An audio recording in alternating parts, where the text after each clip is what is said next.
Assalamualaikum warahmatullahi wabarakatuh. Selamat siang teman-teman semua yang telah mengikuti diskusi online bersama PT Arasitri Konsultindo dengan tema pentingnya pajak bagi UMKM atau pengusaha. Di sini perkenalkan, nama saya Gembong Prasetyo Aji. Saya di sini adalah manajer dari PT Arasitri Konsultindo, di mana di sini saya akan menyampaikan beberapa materi yang insya Allah dapat membantu teman-teman semua, baik pengusaha UMKM, pengusaha menengah, baik yang sudah besar atau sudah corporate. Insya Allah nanti dapat membantu beberapa materi saya ini. Langsung saja, saya akan menjelaskan mengenai betapa pentingnya pajak bagi UMKM atau pengusaha. Sebelum saya menjelaskan, kita harus tahu dulu, pajak merupakan pungutan yang sifatnya wajib untuk dibayarkan oleh rakyat kepada negara, di mana pungutan ini bertujuan untuk membangun negara dalam sektor sehingga dapat dirasakan oleh seluruh lapisan masyarakat, teman-teman. Jadi pajak itu memiliki di mana kita harus menghitung sendiri, membayarkan sendiri hingga melaporkan sendiri pajak kita. Itu adalah sifat pajak, yaitu self assessment ya. Lantas pertanyaannya, apa pentingnya pajak bagi pengusaha atau bagi teman-teman UMKM nih? Jika dilihat dari sisi pengusaha ya, dilihat dari sisi bisnisnya, pajak itu berperan sebagai beban yang dapat mengurangi laba bersih dari perusahaannya. Meski begitu, ya teman-teman, dengan rutin membayar pajak, pengusaha itu akan merasakan banyak manfaat dan keuntungan tersendiri dari pajak tersebut ya. Nah, sebelum masuk ke sana, kita harus tahu dulu pajak apa saja yang berkaitan dengan pengusaha nih. Jadi ada beberapa jenis pajak yang bersinggungan langsung dengan pengusaha. Yang pertama, teman-teman pasti udah familiar ya, ada namanya pajak penghasilan atau PPh nih teman-teman. Jadi pajak penghasilan atau yang biasa kita kenal dengan PPh, yaitu adalah pajak yang dikenakan atas penghasilan, baik itu secara perorangan maupun badan usaha atau instansi. Jadi PPh ini ada macam-macam juga jenisnya. Ya, ada dari PPh 21 yang itu mengatur pajak penghasilan pribadi seseorang. Kalau di pengusaha biasa hubungannya dengan gaji karyawan, gaji direktur, dan lain-lain. Kemudian ada juga PPh 22 yang mengatur tentang perdagangan, ada PPh 23 yang mengatur mengenai pajak bunga, dividen, royalti, hadiah, dan sebagainya. Lalu juga ada pajak PPh 25 sampai dengan PPh final yang hubungannya dengan penghasilan pengusaha nih. Terus selain ada pajak penghasilan, teman-teman juga pasti sudah sering dengar namanya PPN atau pajak pertambahan nilai ini, teman-teman. Jadi pajak pertambahan nilai atau PPN ini adalah merupakan pungutan yang dibebankan atas transaksi jual beli barang atau jasa yang dilakukan wajib pajak pribadi atau wajib pajak badan, teman-teman, yang tentu saja yang telah menjadi PKP. Pajak pertambahan nilai ini termasuk dalam jenis pajak tidak langsung, teman-teman. Jadi objek pajak yang diatur menurut undang-undang dari PPN sendiri, yaitu Undang-Undang Nomor 8 Tahun 84, Pasal 4, itu ada beberapa pungutan yang dikenakan PPN, seperti penyerahan barang kena pajak di daerah pabean pengusaha, terus ada impor barang kena pajak, terus ada penyerahan jasa kena pajak, dan sebagainya itu, teman-teman. Ekspor, impor, itu nanti juga kena PPN, teman-teman. Nah, berikutnya, yang familiar juga dengan para pengusaha adalah PPNBM, teman-teman, atau pajak penjualan barang mewah ya, teman-teman. Ini adalah merupakan pajak penjualan yang dikenakan atas transaksi barang mewah, baik yang berasal dari dalam maupun luar negeri, teman-teman. Jadi itu beberapa jenis pajak yang bersinggungan dengan teman-teman UMKM, teman-teman pengusaha ini. Nah, setelah kita mengetahui jenis-jenis pajak ya, nah kita juga harus mengetahui nih fungsi pentingnya pajak untuk teman-teman nih. Teman-teman pasti pengen tahu nih, apa yang harus kenapa harus kita bayar pajak?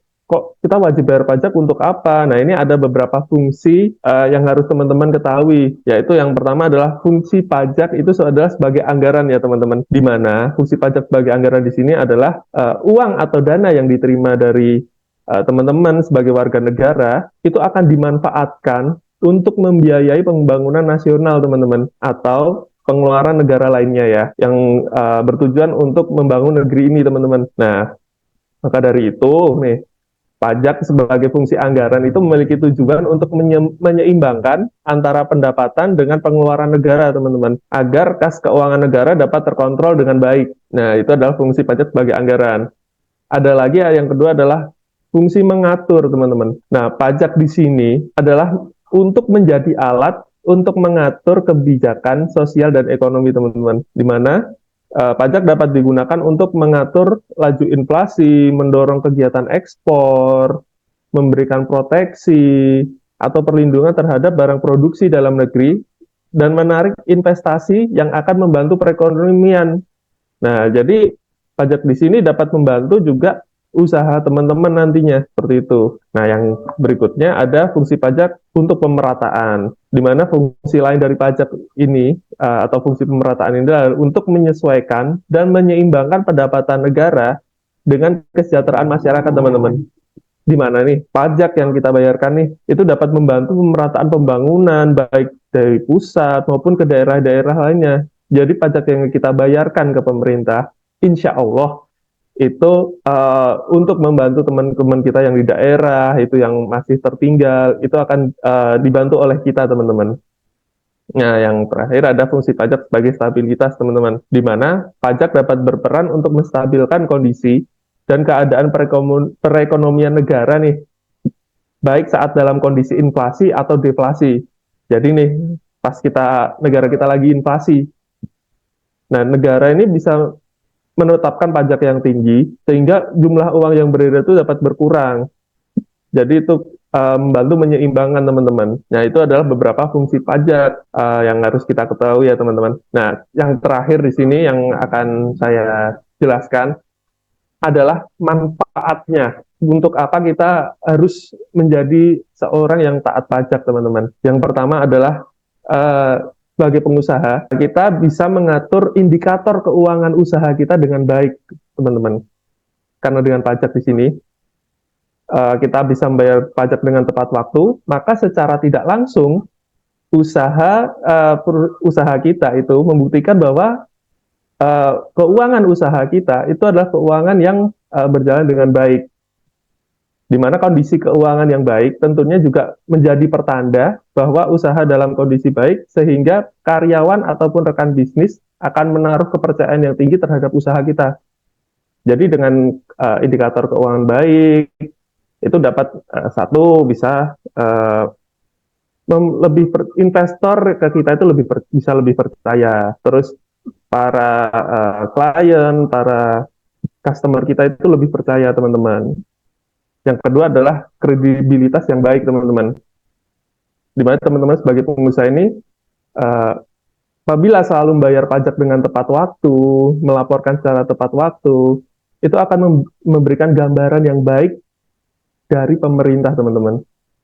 Dengan kredibilitas yang baik ini, yang udah dikantongi teman-teman nih, karena sudah membayar pajak dengan tepat waktu, melaporkan dengan tepat waktu, maka teman-teman nih akan lebih mudah untuk mengembangkan perusahaan atau usahanya teman-teman ini ke pasar yang lebih besar lagi. Nanti akan dapat dibantu oleh pemerintah tentu saja, teman-teman. Yang ketiga adalah terhindar dari denda, teman-teman. Jadi setiap wajib pajak itu akan dikenakan denda apabila lalai dalam menunaikan kewajibannya, teman-teman.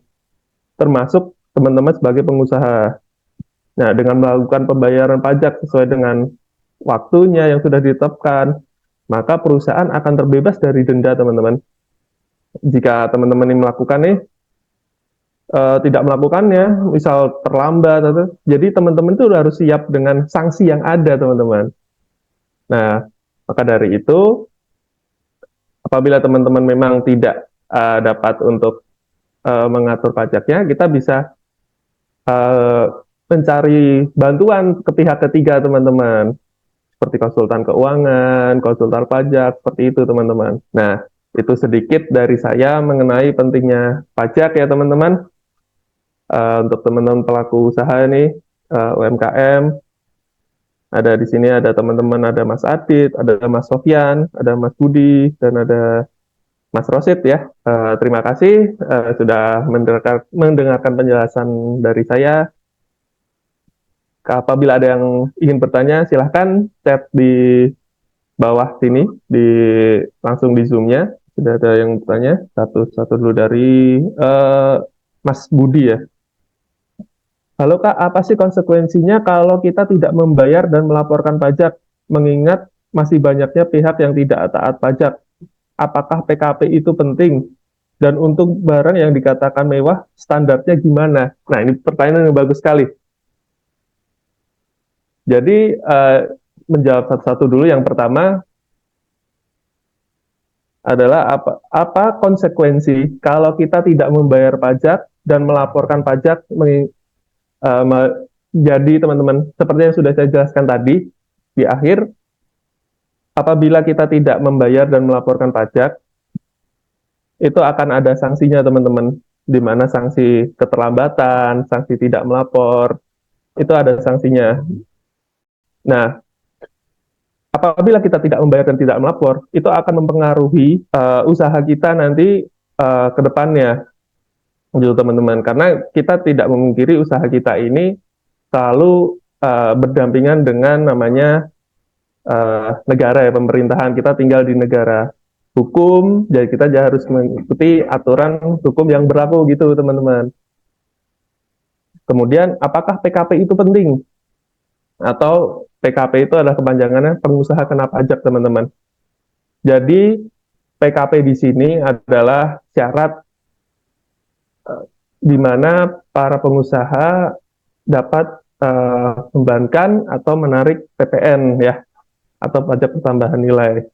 Di mana syarat dari menjadi PKP yang pertama adalah sudah berpenghasilan atau beromset lebih dari 4,8 miliar.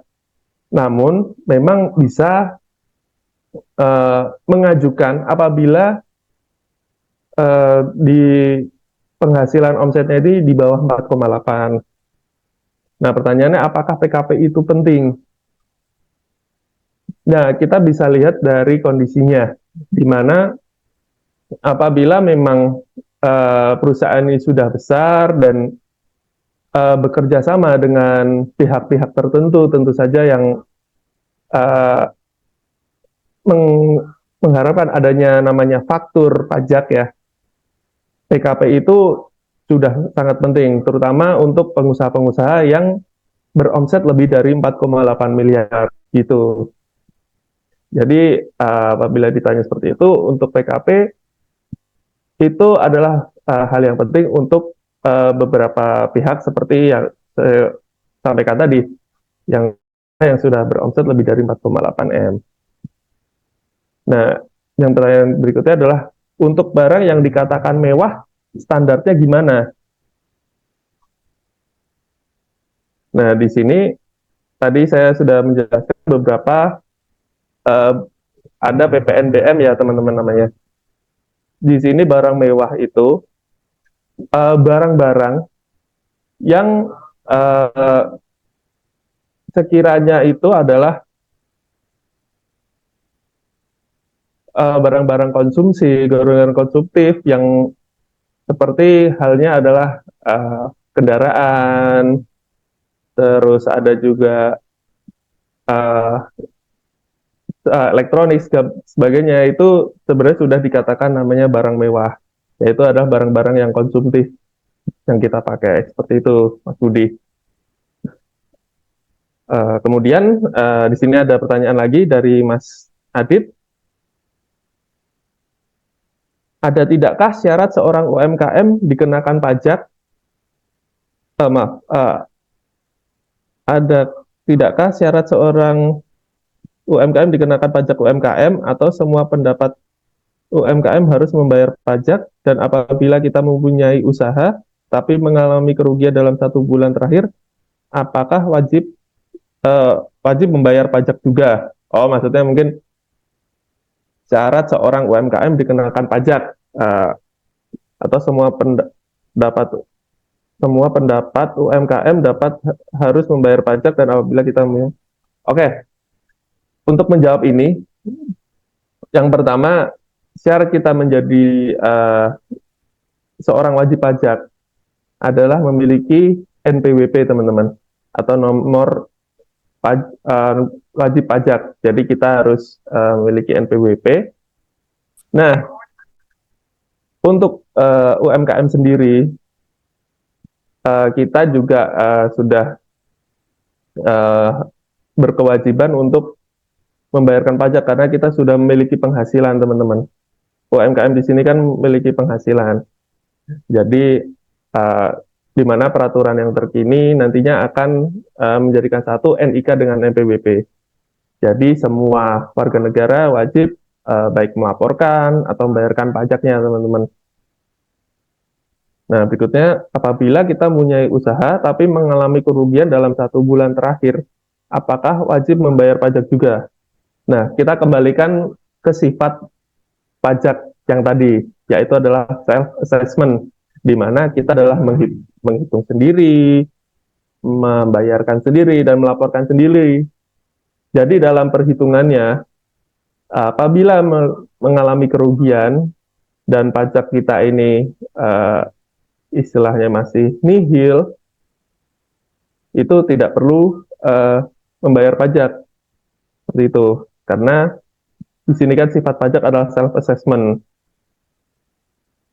Nah, tergantung nanti perhitungan dari teman-teman sendiri seperti apa gitu. Ini ada tanggapan dari Mas Budi untuk yang tadi ya. Berarti konsekuensi cuma denda ya Kak, atau ada yang lain? Oke, untuk konsekuensi yang pertama adalah denda, yang pasti itu. Yang kedua adalah nantinya akan berhubungan dengan usahanya. Jadi ketika nanti usahanya membutuhkan surat, membutuhkan apapun yang bantuan dari pemerintah atau yang lain, itu pasti akan mengalami kesulitan apabila pajak kita tidak dilaporkan atau dibayarkan. Jadi selain denda juga ada konsekuensinya, yaitu adalah kesulitan di lain halnya itu tadi. Itu Mas Budi. Nah, ini ada pertanyaan dari Pak Rosid. Laporan pajak bisa dilaporkan di semua daerah atau hanya di daerah berasal saja? Baik, bagus sekali pertanyaannya. Jadi gini Pak Rosid, laporan pajak Pak Rosid, aturan yang terkini adalah pajak itu dapat dilaporkan secara online, Pak Rosid. Jadi pajak di sini, Pak Rosid apabila berada di Jakarta, berada di Solo, tapi usahanya ada di Bandung atau di Surabaya, itu dapat dilaporkan dari mana saja. Jadi tidak wajib untuk harus hanya di daerah asal saja. Jadi karena sifatnya online, jadi di semua daerah dapat melaporkan pajak seperti itu. Mungkin ada pertanyaan lagi dari teman-teman sambil menunggu. Mungkin saya sedikit menjelaskan tentang perpajakan yang tadi mungkin ada sedikit ada tambahan pertanyaan tadi mengenai pelaporan ya. Jadi teman-teman pelaporan pajak memiliki syaratnya untuk online tadi. Jadi saya nambahin aja sedikit untuk ke Pak Rosid ya. Jadi memang bisa online Pak Rosid untuk pelaporannya dari berbagai macam tempat. Nah, dengan syarat memang kita harus memiliki ID-nya seperti ada namanya nomor EVIN, kemudian username dan password untuk masuk ke DJP-nya.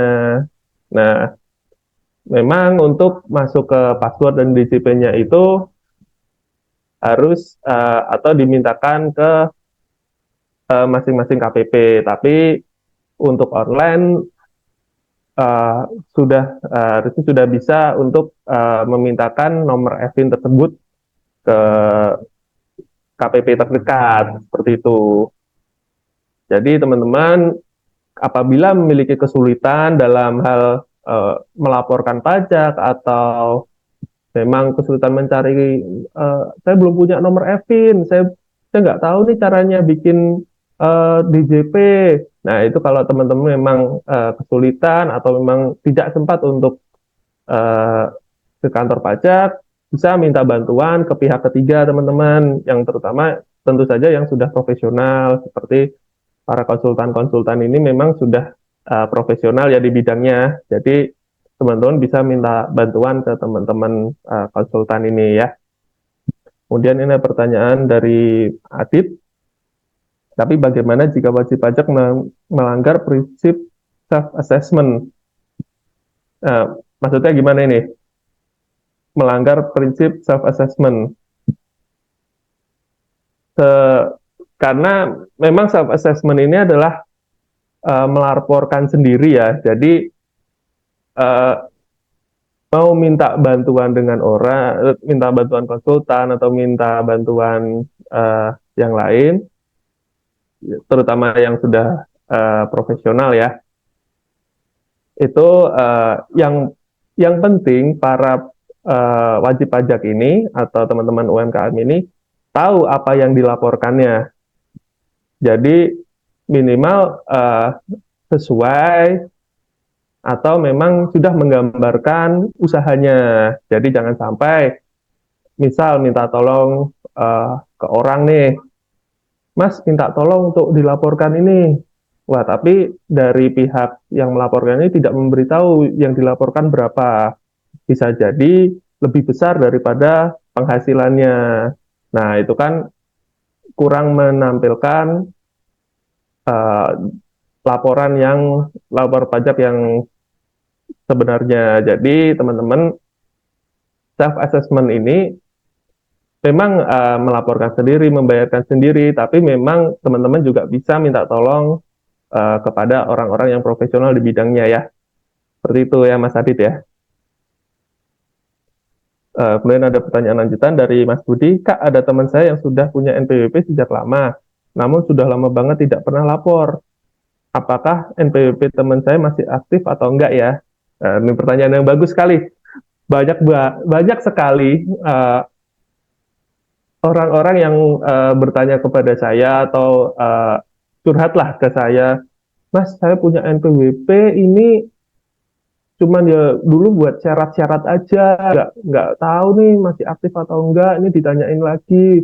Saya nggak tahu NPWP saya masih ada atau enggak, seperti itu.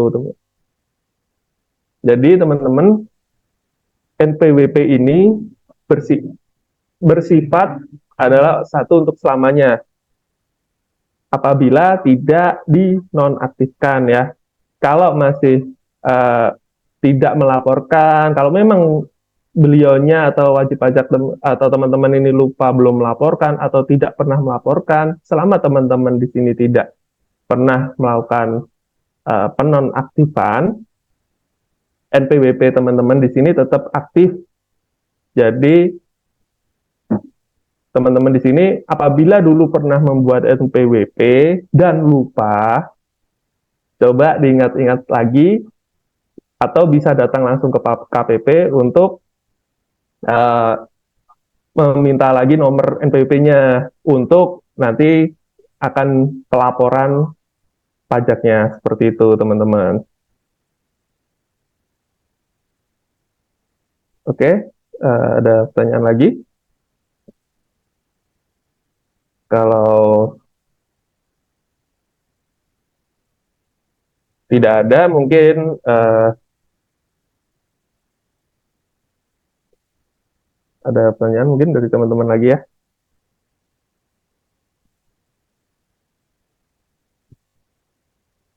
Dari Mas Sofyan mungkin, Mas Sofyan.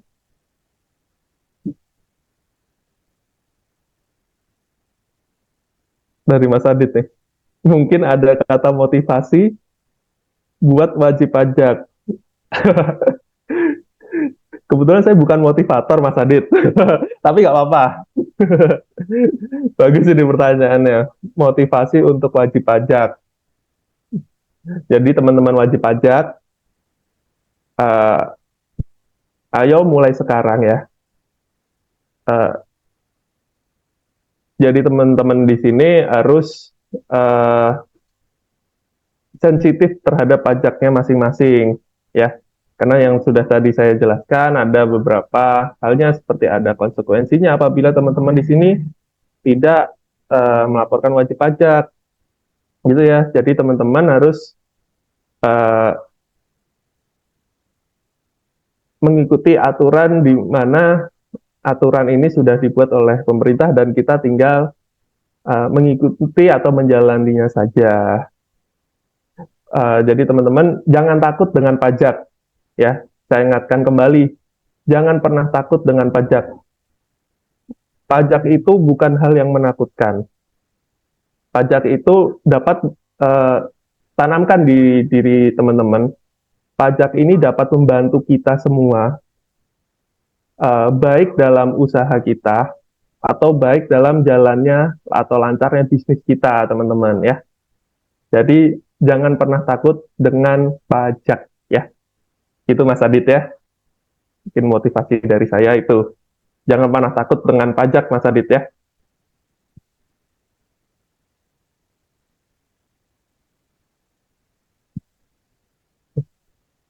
Oke, terima kasih.